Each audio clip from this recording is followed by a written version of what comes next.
A low-level CIA analyst steps out for lunch. When he returns, his entire department has been assassinated. I came back with lunch and it was raining and the whole house was murdered. Everybody is dead. As he runs for his life through the streets of New York City, he discovers the villain isn't a foreign power. It's a covert group within the CIA itself. This is the premise of the 1975 thriller, 3 Days of the Condor. It was a masterpiece of suspense starring Robert Redford, but this was more than a story. While the cameras were rolling, the fiction was being overtaken by a stark reality. Investigative journalist Seymour Hersh was preparing a front-page exposé for the New York Times, one that would reveal a massive, illegal domestic spying operation run by the real CIA. And while 3 Days of the Condor was still in production, a Senate committee was preparing to show just how deep that corruption ran. We must know to what degree they have turned their techniques inward to spy on the American people instead. Art wasn't just imitating life, it was colliding with it. Reality has overtaken it. On the surface, 3 Days of the Condor is a chase picture. A man named Joe Turner works for the Central Intelligence Agency in a nondescript brownstone in Manhattan for the cover organization called the American Literary Historical Society. His codename is Condor. His job is not glamorous. He reads. He's looking for hidden messages, coded communications that might be used by foreign intelligence services to pass information or coordinate operations without detection. It was all about reading novels just to find out if there was some message hidden by some foreign government. And then suddenly, the things that he was looking for turned into a hard reality like that. One December morning, Turner slips out the back entrance to grab lunch for the office. When he returns, everyone is dead. Section 9, Department 17. The section's been hit. The killers were professionals. They came and went without a trace. And they weren't targeting the CIA from the outside. They were working for the CIA, a faction within the agency, running a covert operation so sensitive that an entire section had to be erased. I won't scream. I know. Sydney Pollack directed with a restraint that has aged remarkably well, with a solid understanding of the Joe Turner character. He is an innocent man who wants to trust people, who's super smart, who gets caught in a nightmare. Pollack and Redford compressed the source material, James Grady's novel 6 Days of the Condor, into 3 days. So we cut it down to 3 days of the Condor because we didn't have the budget to make it 6 days. The plot gradually reveals that Turner's section was killed because they had stumbled onto something, a sub-operation buried within the CIA's bureaucracy, a plan to invade the Middle East and seize its oil fields, formulated not in response to any official policy, but by a faction of officers acting on their own initiative. This whole damn thing was about oil. I decided that the oil companies were quite villainous and that they were really controlling our lives because there was collusion between them and the government. But it was all being hidden. So the film tried to expose that that's what it was about. The assumption behind the plan was simple. There will be an oil crisis. When it comes, the American public will want the oil secured. They won't ask how, they'll just want it. Today it's oil, right? In 10 or 15 years, food, plutonium, maybe even sooner. The conspiracy in Condor is essentially being run by bureaucrats who have made a calculation, a cost-benefit analysis conducted in secret without consent, with no mechanism for accountability. This is what gives the film its particular chill decades later. The enemy isn't cartoonishly malevolent. The enemy is institutional. 3 Days of the Condor began filming on location in New York in November 1974. And while the film was in post-production, the United States Senate established a committee. Formally, it was called the Senate Select Committee to Study Governmental Operations with respect to intelligence activities. But they were known as the Church Committee, after their chairman, Senator Frank Church of Idaho, a man who had served on the Foreign Relations Committee for 16 years, and who had developed, over that time, a deep suspicion of what the intelligence apparatus had become. The American people are entitled to know what their government has done. And we're a unique country in that way. It's the one quality that makes us great.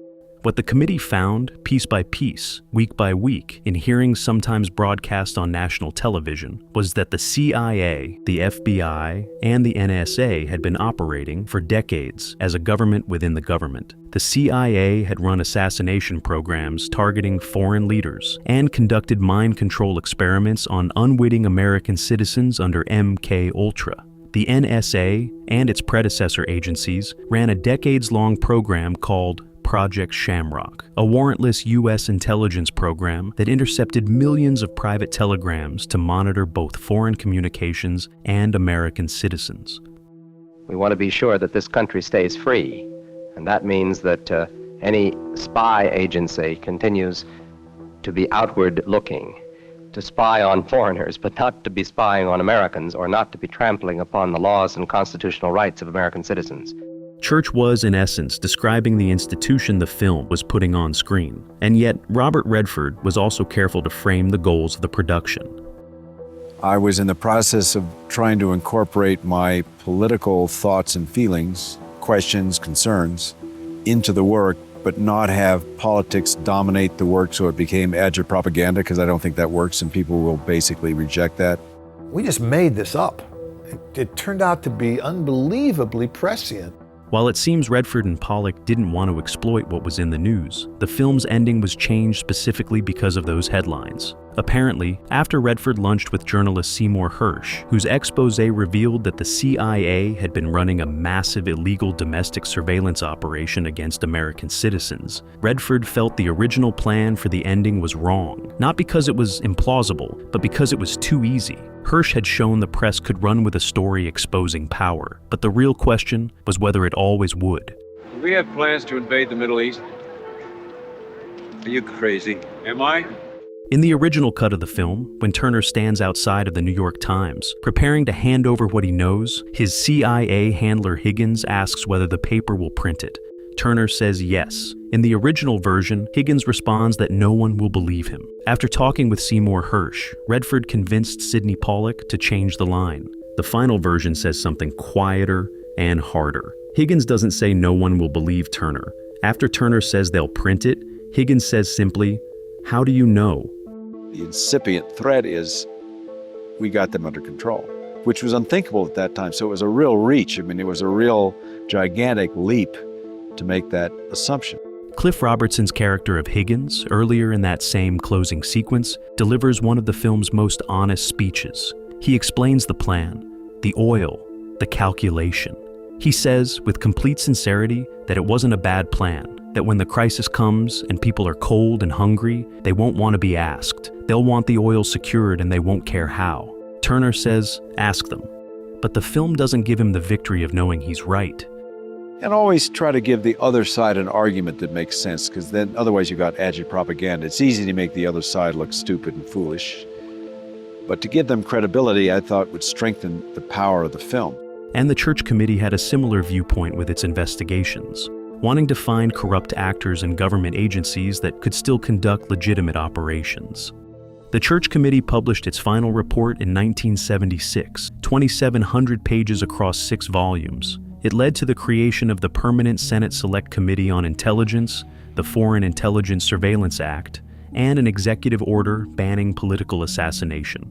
Senator Church acknowledged during the hearings that the intelligence excesses revealed were not the product of any single party or president. They had grown over decades out of something structural, out of the logic of secrecy, of power exercised without accountability, of agencies that had come to believe the population could not handle what was being done in their name. Perhaps the most important single lesson is that there must be more explicit executive control of the CIA in connection with its covert activities.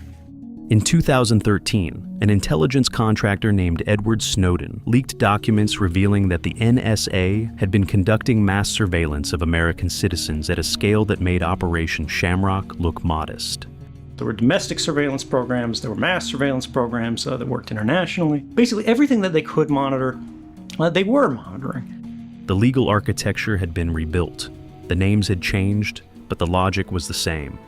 When looking back at 3 Days of the Condor, the story has outlasted its moment in a way few films from its era have managed. The film has gained in stature over time, and that's the most pleasurable thing to me. The film ends with Turner walking into the crowd, surrounded by the city, but alone with what he knows. Over 50 years later, that image hasn't gone anywhere.